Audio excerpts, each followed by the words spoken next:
no place like the Qube.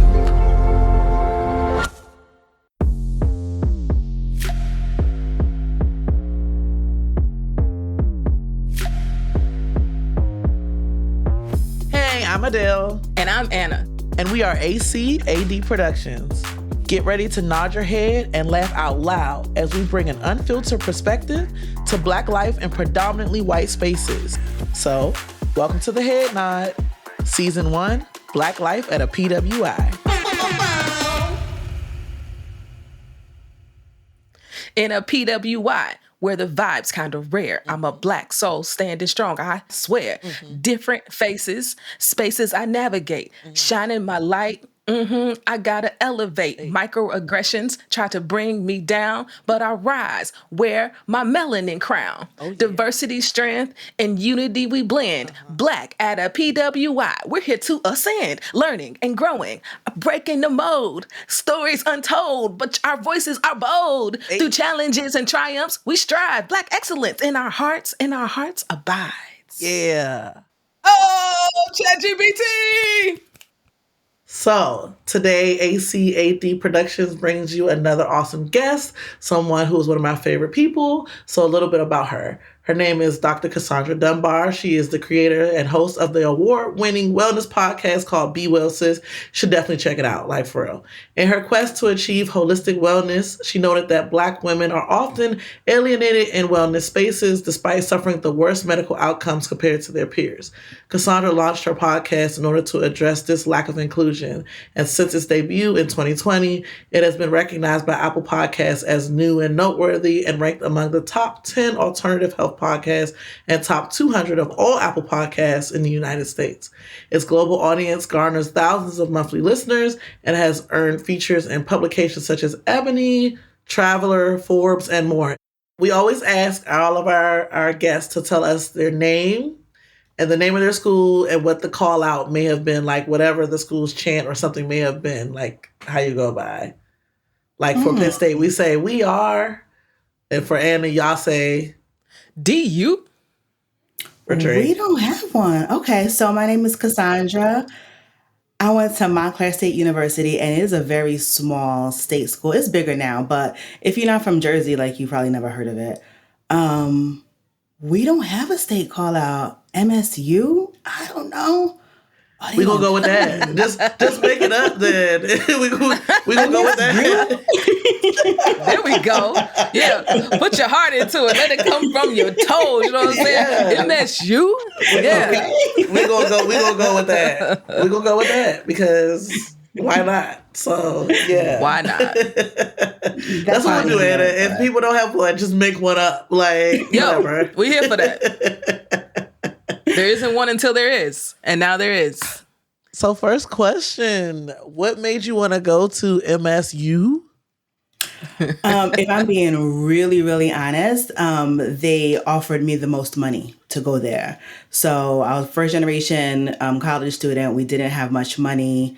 I really wanted to leave state, but the financial aid packages weren't hitting and my family really couldn't help. So I went to MSU because they offered me the most to attend, as well as they were really diverse. I wanted to leave the state because I grew up in a very white neighborhood, and I'm like, I need to see my people.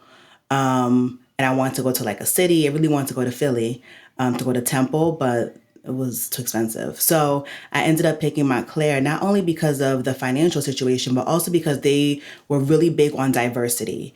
So I figured if I go there, at least I'll be around different people who look like me, and also just different people from all around the world. Like they're really big on diversity. So I decided to go there. So is that what you found when you got to campus? Was it diverse, or was that just the brochure? No, they were really about it. They were very, very much about it.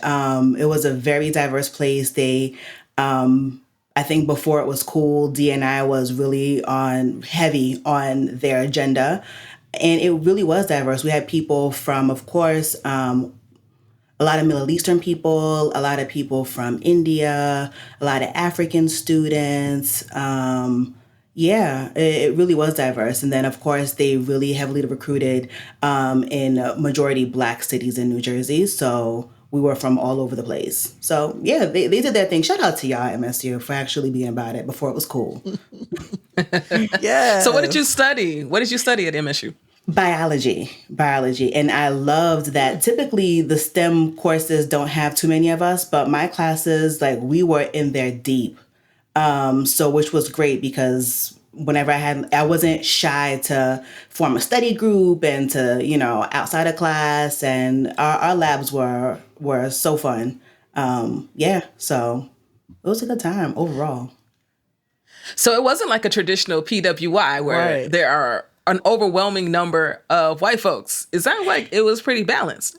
It was, you know what? I think for whatever reason, the science department really had a lot of Black and international students. Mm-hmm. So I think the business situation was different because my roommate, she studied business. And her situation was different. She was one of the few Black kids in the class, and she didn't feel comfortable like expressing like her struggles. Upperclassmen woes, like you're in like the heavy classes now, and it's like she felt alone. I did not. I had my people with me. So I had I think a unique experience. I think that's something worth kind of mentioning too. Two things, because a lot of times when we talk to folk about what made them go to a PWI, they're like, well, I want to go to a space that looks like the world around me, like where it might be, more white people kind of have being the yay or naysayers as you progress through life. Whereas your experience, you grew up predominantly in like a white environment. Mm-hmm. You're just looking for something different, like just diversity. Surely. And you were able to still find that at a PWI, which is really dope. And then I was going to also say, it's interesting, Anna, we should look into even talking more in general about majors, because you're right. Sometimes depending on what field you're going into, that can vary on like who looks like you and who doesn't, because I wasn't a biology major. I was a comms major. But I had friends who were bio majors and they were deep. That is where you saw like a lot of the Black students were those science majors, overall there. And then you saw like a few in business. Comms was yes or no, depending on where you went with communications. If it was like PR and marketing, it would be like probably more of the white folk, whereas like broadcast would be more of the Black folk. Like you could see the split. That's definitely something worth kind of pointing out. It wasn't enough of us to split. Okay, it didn't matter what major you was in at Drake University. You were the only one. Okay, I don't care what you was talking about. But I think in larger schools, I think that could absolutely be the case, because you do spend a lot of time in your major. When you get to a certain point, right, you're just always in your college, your specific college. So I do think it's a question we should ask for sure, because I think the experiences could vary. So tell us about when you first got there, Cassandre, and were able to like be in this environment. What was that experience like for you now walking on campus for the first time? It was okay. So let me give you more backstory to Montclair State. So they had we love backstories. A little bit of a backstory. So they had, because they were so big on diversity, they had the what was the program called? It was called EOF. Educational Opportunity Fund, I believe. So majority Black and Latino students would actually come on campus like a little bit earlier, just for us to get acclimated to being in that space, because they really wanted to make sure that if we came in, that we actually crossed the graduation, the finish line, right? So I actually got to meet a lot of people before we were actually, the whole campus started or opened up. So I met my roommate first, and my roommate was also part of that. She's from East Orange. So it was great. And actually all three of us, those three of us in our dorm, it was a Cuban girl from, I forget what city she's from. But anyway, so we all met each other the same day. And this was before the campus actually fully opened. So it was good to just like get used to being in that environment, getting comfortable being on campus away from everything that we were used to, and just getting to know each other. So they really wanted us to like meet each other, form a connection before it really started. So it was great for me, because I come from a really strict West Indian household, it was nice just like getting some freedom. So I was like, yes, I have arrived. I ain't got no rules. I make my own rules. It was amazing. Like my freshman year was so great because I was doing like gen ed classes. So it was like, real easy just to get my toe wet. So I was having a ball. I love that they were intentional about centering y'all experience and y'all having time to meet each other and be on campus together. I really love that. That's dope. They didn't do that at Drake? No, we didn't get it. No, we didn't get in early. You heard, we just came and found everybody. We were little brown specks in a sea of people. It was quite easy. Okay, we see another one. You know what I'm saying? We did something similar. Drake is in Iowa, Des Moines, Iowa. Oh, Iowa. Wow. Are you from Iowa? Uh-huh. No, no, Cassandra, no. I'm from Chicago, South Side. It was a huge culture shock situation. Wow. Oh, yeah. Yeah, let's put our hands on our heads. It was wild. It was immediate distress. I'm sorry, I got stressed out. I think I'm sweating. She said, wow, oh my. Okay, so you left Chicago to go to Des Moines, Iowa. I did. And then I went to Ithaca, New York. 2 years after. Same. 2 years. Wow. Yeah. What made you choose Des Moines? Yeah. I'm sorry. Now I'm curious. No. This is what happens when you have podcasters on as guests. You see, they become well, a guest for a second and they become a host the next minute. No, but for real, I chose Drake. They had a great communications program. They also gave us a good financial aid package. Hello. Mm-hmm. And then the Black Student Union, when I came to visit, they were so welcoming. And I was like, I could probably do this, you know what I'm saying, with this type of support. So it was a few reasons. But child, after those 6 years of PWIs, I ran myself back home. Okay, I ain't left Chicago since. Listen. Got it. But no, I was going to say, like, we did something similar, but ours were called FIGs, freshman interest groups. So they brought us on like 2 or 3 days before the upperclassmen got there, and we got to meet each other and like intermingle and stuff. I agree. I think that goes a long way too. But I was going to ask, like, you weren't far from home. Like, that felt good to you still felt free. It sounds like what you were saying. Like, you were close, but far enough. I was very close. I was home almost every other weekend. Like I was maybe 45 minutes from home. So, but I just felt like, I was right there. But I just didn't have that freedom, just that autonomy to just like get up and go whenever I wanted to without having to ask permission and like curfews and all of that stuff. I wasn't really doing too much, but still it just felt good to have that freedom because there was no such freedom in my home. It was church and school and that's it.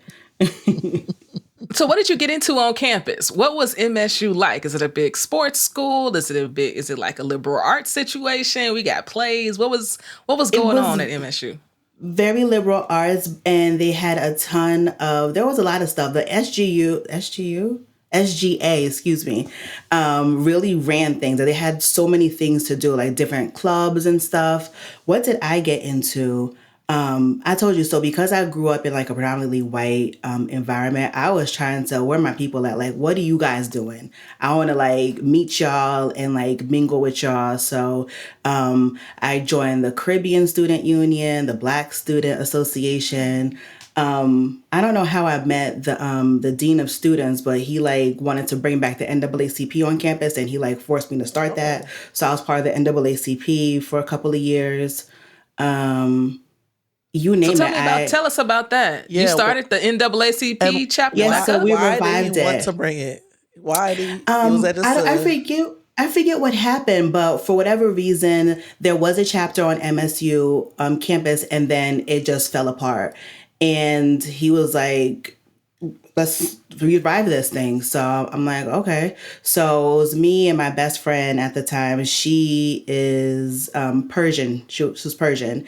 And she was like, all right, well, let's do it. So we got the situation going back up. And my favorite thing that we did, we worked with a charter school in downtown Newark, where we like would help the teachers' assistants, like, and we like did like programs for the kids. So we would talk about like stuff like for the 8th graders. We did like hygiene talks, self-esteem talks, and this was all part of like the NAACP funding. I believe the woman who started the charter school had some affiliation with the dean of students. So that's how we ended up working with them. But a lot of stuff with the kids, really, and back to school drives, make sure that they have all their supplies and things like that, and try to get their parents more engaged in their education. So we did some activities there. And then during voting time on campus, we made sure that everybody who was of age was signed up to vote and knew where to go and all of those things.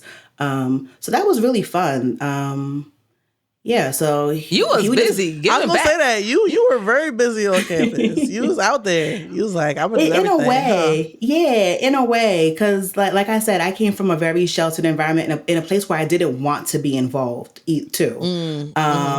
So because I was there, and everybody was just, for the most part, it was, if you lived on campus, there was very much a divide, because it is very much a commuter school, because it's like in northern New Jersey. So a lot of the students, I think the majority of the student body actually is from New Jersey, and they just come and go. They come to their classes and then go back home. So the students who lived on campus became real tight. So yeah, I tried to be busy as much as possible. I'm just like, listen, I'm not going to be carefree. Before you know it, it's time for me to get a job. So let me just enjoy it while I can. Let me do what I can while I can. Yes, I feel that. part. What about Greek life? Was there a Greek life community? Did you join? What's going on there? I did not join. So there was, I think when the Greek life really didn't pop off until I was like maybe a junior or so, is when like the black Greek life came to the campus. They were there, but not really strong. But by that time, I was like really into my major, and I didn't have time. And they looked miserable. People who were like crossing and something, it's like, oh, I can't do that. But honestly, that's one of the things that I kind of wish that I tried. Because I realize now that people really are still really tight with their line sisters and stuff. I sat in on an information session for the Deltas, but I was just like, I ain't got the time to be doing all this stuff and keep my grades together. So I'm like, I'm not going to do it. But yeah, there was a Greek presence on campus. They threw most of the parties. Most of the good parties were thrown by the Q dogs. Oh, I love me a good Q party, child. Yeah. I forget the name of their goodness. punch. What's the name of their punch? Was it That's probably Juice? a reason I don't remember. Okay. It's something else. It's something else. Yeah, it's something else. Yeah, it's a reason I can't remember. That's for real. Yeah. So I think it's interesting that you went to school so close to home, and then you ended up doing work in the community, pretty much of where you lived. So did you stay in that area after school too? Did you move away from home? No, I didn't. So the area that where we did community service really wasn't the same neighborhood that we did that I'm from, that I grew up in, I should say. I did not. I ended up moving to North Carolina for a bit before I went to medical school. My mom ended up moving to North Carolina, and after graduation, I was like, the money that I was making at my job was not enough for me to take care of myself. So I'm like, I need to come back home because I am broke. So I moved to North Carolina. So I didn't stay there much longer at all. And how did your friend turn out? You said you had a friend that was like kind of struggling. Were you guys able to kind of support each other? I know she was like a business major, but like, how did that turn out? Yeah. I really couldn't support her in her studies because she's an accountant now, CFO now. But I just tried to encourage her. And it's funny because she met up with a girl she went to middle school with who ended up going to our school. And they became really tight because they were the same major. So again, we see each other. So she held her down. And she's fine. She passed. She went on to go get her master's, and yeah, that's still my dog. Have you found that you've kept or Have you kept the relationships that you formed at MSU till today? Yes. So my college roommate is my best friend. We said that God put us together on purpose because, that's my person. That's my children's godmother. Like, that's my person. Yeah. Aww, Yeah. I love that. That's so special. Yeah. Yes. When we met each other, it was like we had always known each other. Like that, I told you I always went home. So she was coming home with me. I would be like, Mom, this is my roommate. She spent the weekend with us. And Mom was like, oh, cool. And it just was like that.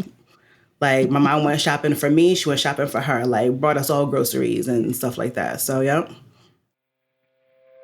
Party on at this PWI.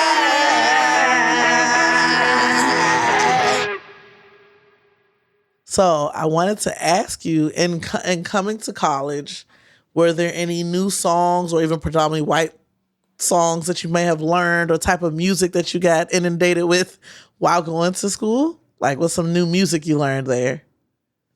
Yes. Oh my goodness. Okay, so I'm from Jersey. What is that one bar song? Oh, halfway there. Oh, Living on a prayer. Yes. Yes. I felt like it was going to be either that or Sweet Caroline, but I didn't want to say Absolutely. that. I was like, I'm going to let her figure it out. I was like, it's one of those Sweet two. Caroline. Dun, dun, dun. Yep. So was that your first time kind of hearing that once you got to school? It sure was. So what was that? What was that like? Just like hearing it all the time. What was that experience? For me, it was the first time I went to like a bar and everybody broke out in a song. I'm like, what is going on? Everybody singing Bon Jovi. Yes. And I'm like looking around like, what is this? But yeah, so yeah, it was definitely my first time and I was just shocked. And after that, I was like, all right, well, this is, jam and let me learn it too. Right? I'm all in now. I'm all in. Yes. And it's a good song. It is. It's not a bad song. It is. It's not a bad song. There's no place like home. There's no place like home. There's no place like home. And then, Cassandre, we have another segment where we want to know, like, was there ever a point in time that you wanted to click your heels and just go back home where the experience wasn't what you thought it was going to be and you wish you could just be like Dorothy in The Wiz and tap back home? He's on down the road. He's on down the road. Yeah, some weekends I feel like when I hear about other people's college experience, like the weekends were popping. The weekends were not at my school because it was such a commuter school, right? So during those times, I was just like, oh, this is really whack. It felt lonely, especially if like all of my friends who, like all of my Black friends went home, like it felt very lonely. So yeah, those will be the times that I'm just like, all right, this is not fun. Yeah. Did you have a vehicle? Or like in my chemistry. So I did my freshman year and then I got into a car accident, was totaled. So I had like 2 years where I didn't have a car. So that's why it wasn't so easy for me to go back home. The train still would have took me there, but yeah. So, yeah. And then also during my chemistry classes, like all like the chemistry, physics classes, those were, I was like one of a few people who looked like me in that class. And it felt very lonely, not only because those subjects like were so hard. I wanted to quit school altogether because of those for me. And then like, I'll never forget this one girl who was sitting next to me. I'm just like, and we got our test back. And I happened to look over. She got like an A and I got like a D. It was like my first D. And I'm just like, I don't understand. And she's just like, she's from Russia. She was just like, we did this in 8th grade. Like, this is easy. I'm just like, well, can you help me? Help me break it down for me because I don't get it. And then she's just like, I don't even study. This is so easy. I'm like, all right, well, I'm a dumb. I need to know. All right, sis. She could have still helped you. I don't even need to study. Okay, tell me what I'm doing wrong then. Period. Yeah. So I was just like, all right, well, this is terrible. And I had to like go find some Yeah. upperclassmen to help guide me a little bit. Did they have tutoring groups or anything like that?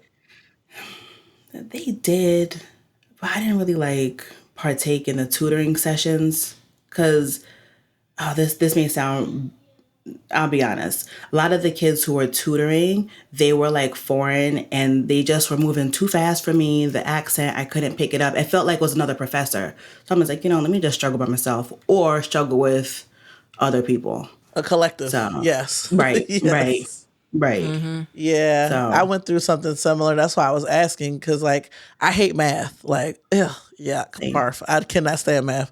And I Same. remember taking like a computer science class. Like I had to take it, and it's just like it was such a struggle. Like I just could not get it. Like I could not get it. And I remember going to the library and trying to do tutoring, and still like I just could not get it. And hearing people like, "Oh, we did this in third grade or second." I'm like, "Well, I'm sorry that my education system did not teach me this." In grade right. two. And why would you say that too? Like, okay, well, Yeah. good for you. Like, Good for you. Okay. Right. Did you have those moments where, like, when you first got there, when they were like, look to your left and look to your right, you don't know who's going to be here at the end? Because I feel like those moments when you're struggling in class, you're like, am I the one that they were looking to? Oh, Might no. not be here. Yeah. I'll go back to my room and be like, yo, I am the one. Like, I'm about to just pack my bags because, oh man, I'd rather leave on my accord than be kicked out. Because That part, yeah. I was Yeah. stressed. Yeah, and Cassandre's like, girl, get it together. Like, if you don't go back to that damn library, don't come back here. Like, until that library's closed. So that was helpful. Just having each other to like, stop playing, go sit down somewhere, go call somebody. I had a cousin who graduated from that school as well. So I would, text her, call her every once in a while and be like, tell me what to do. Like, what pages do I need to be studying right now? Because I don't get it. So that was helpful. But, yeah, That's good, though. It kind of forced you to tap into additional resources, in a way to kind of help you get through and be, find a way to be resourceful, which is Yeah. awesome. And that was the first time I had that. I did not have that before. Growing up where I did and how I did, it was just every man for themselves. I was not part of those cliques to study together or whatever. So it was nice actually having community for the first time. Yeah, I was going to say, it really sounds like you really found your community, which is what you were looking for, which was community there, which is awesome. Yep. That's great. And who knew I'd find it at that small state school? You manifested it. It came to you. Right? Amen. Yes. You attracted it. You attracted it. Yes. I have a question. How did you know? How did you know? So our other segment is literally the opposite of the last one. Like that moment kind of similar to what you were talking about, like where I can do this. This is for me. Like when you got to campus and you really enjoyed it, you could see yourself finishing through.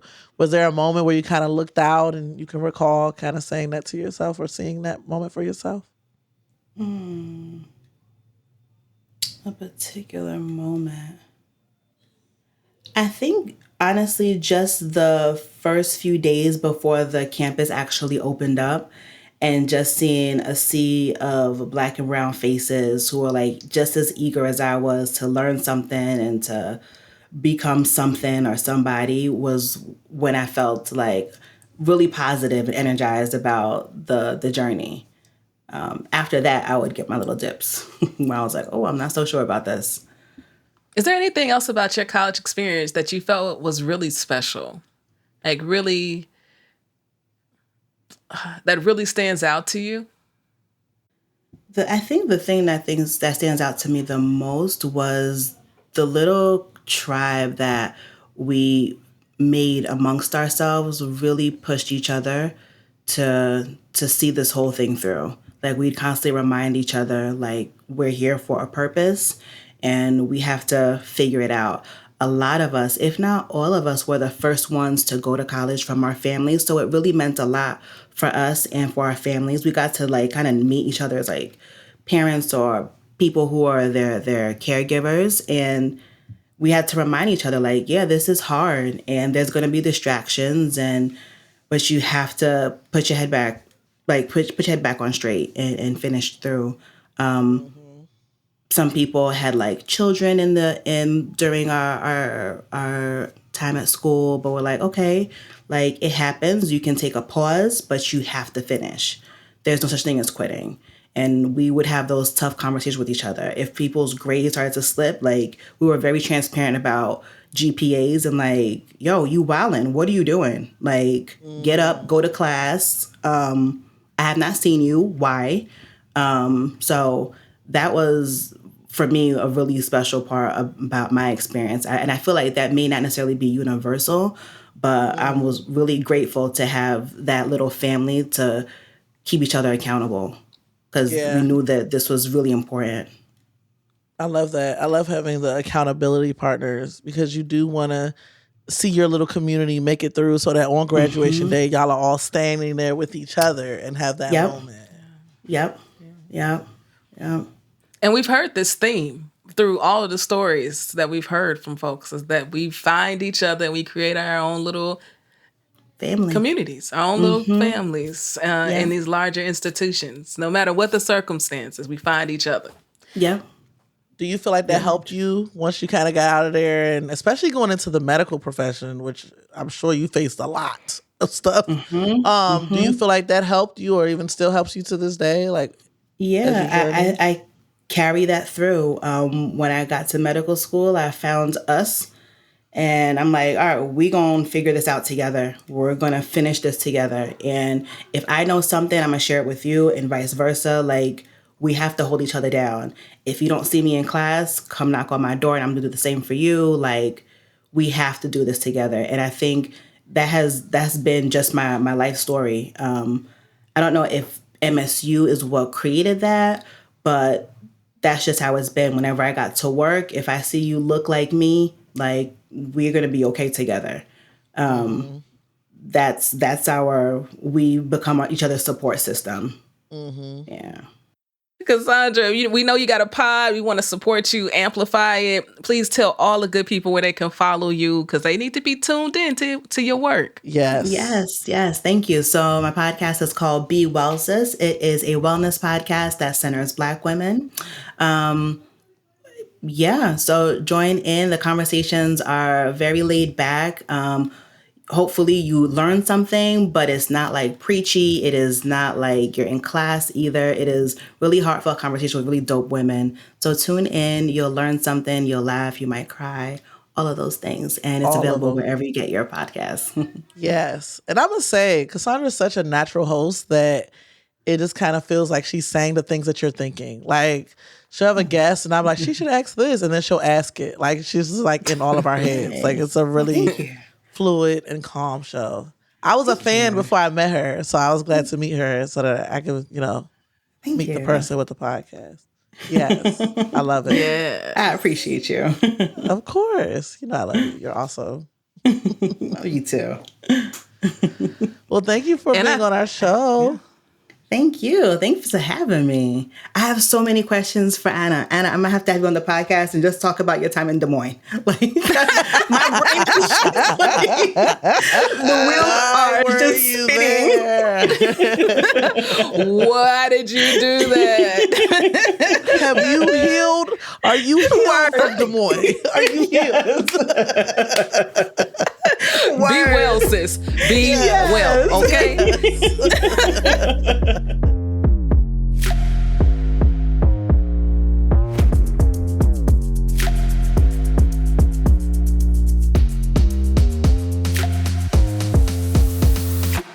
Thank you for tuning in to the Head Nod Podcast. Don't forget to subscribe and follow us on the Qube app and at DCP Official across social.